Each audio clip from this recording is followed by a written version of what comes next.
नमस्ते friends. मी आज ह्या व्लॉगच्या ह्या व्लॉगच्या राधानगरी बीचला आलेलो.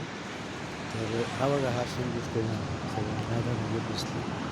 पावसाचा सीझन असून सुद्धा इथे बरेच टुरिस्ट दिसतात आणि इथे निसर्गरम्य असं वातावरण फार प्लेझंट वाटतं.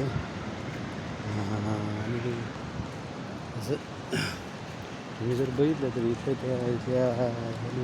जे फॉरेस्ट डिपार्टमेंटने इथली ही जी मेंटेन केली, इथली ब्युटी मेंटेन फार उत्तम प्रकारे केलेली. आणि इथे जे आहे इथे टुरिस्ट म्हणजे असं वाटतं ते पूर्ण दुःख विसरून एन्जॉय करतात, कारण त्या पद्धतीचं ॲटमॉस्फिअर इथे दिसते. मी आज बघितलं की सकाळी साधारण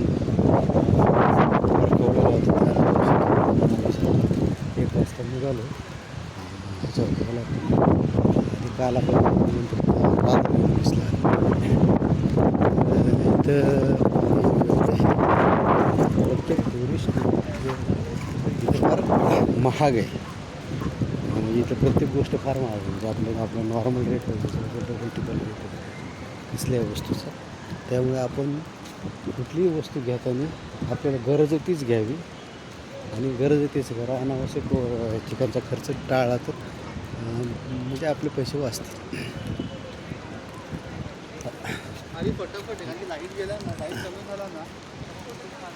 आपण आता बघतोय की मी सध्या आता बीचवरून आलेलो आहे आणि आता थोडाफार नाश्ता पाणी करतो आणि थोडीफार खरेदी करतात. माझी फॅमिली खरेदी करायची म्हणते. खरेदी आता अनावश्यकच आहे, पण आता माणूस आला असं फिरायला की काहीतरी घ्यायची आठवण म्हणून घेतो. सगळं प्रत्येक घेतलेलं आहे ते बघूया काय घेते ते. आणि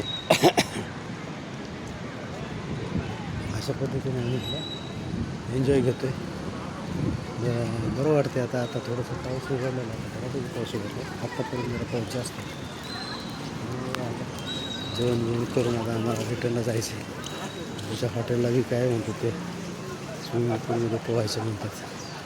बघूया आता बरं पोहत पद्धतीचं वातावरण आहे.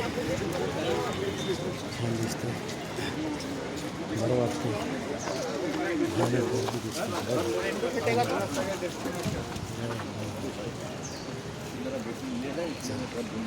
ओके.